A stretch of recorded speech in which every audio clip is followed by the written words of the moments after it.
le roi malien qui vaincut 2 fois le sultan du Maroc. Il s'agit du roi Biton Koulibaly, celui qu'on appelait le maître des eaux et de la mort. Les lames du roi des Bambara et du roi des Marocains s'entrechoquèrent dans un fracas chaotique, soulevant les sables de la guerre. Cela se produisit en un lieu, le Sahel, pour une seule personne, à cause d'un serment de protection fait dans la terreur et la luxure. Mais comment en est-on arrivé là? Revenons au début. Le grand roi Biton Koulibaly était maître de l'empire Bambara, l'empire qui remplace l'empire du Mali. Un jour, un mystérieux voyageur marocain du nom de Ali Ben Haïdara vint dans la ville de Tombouctou, l'une des villes qui appartenait au roi Biton. Le voyageur Ali Ben Haïdara se révéla. Il était un prince en exil, vaincu par le puissant roi du Maroc. Ali Ben Haïdara était terrifié à l'idée d'être capturé par le roi du Maroc. Il demanda au roi Biton de le protéger du sultan du Maroc et de le laisser rester à Tombouctou. Mais Biton avait entendu parler du sultan et voulait être son allié. Alors il allait plutôt donner le fuyard Ali au sultan du Maroc.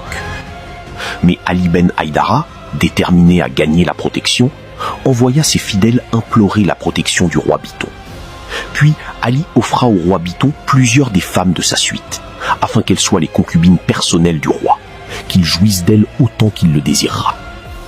Le roi Biton déclara dans tout son empire que Ali Ben Haïdara, le fugitif du roi du Maroc, serait à jamais son hôte sacré.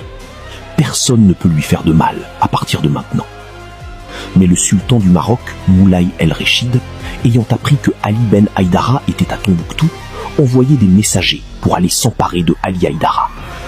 Mais les pachas marocains de Tombouctou étaient alors les vassaux de l'empereur Biton, et Biton avait donné sa protection à Ali Haïdara. Les messagers du sultan du Maroc retournent alors au Maroc et vont annoncer au sultan que les pachas avaient refusé de donner Ali Haïdara. La guerre commença. Le sultan du Maroc leva une armée pour aller chercher Ali Ben Haïdara, son ennemi, protégé par le roi Biton. Mais les armées de Biton, 40 000 hommes armés de fusils, se levèrent pour aller affronter l'armée du sultan. La férocité et la cruauté des guerriers Bambara leur permit de repousser les Marocains 2 fois. Le sultan abandonna alors et repartit. Mais Ali Ben Haïdara, en voyant la force des guerriers Bambara, eut une terrible idée. Il demanda une chose au roi Biton, qu'il allait changer le cours de l'histoire. Mais cela, nous en parlerons dans une autre vidéo. Like, abonne-toi pour pas rater les prochains.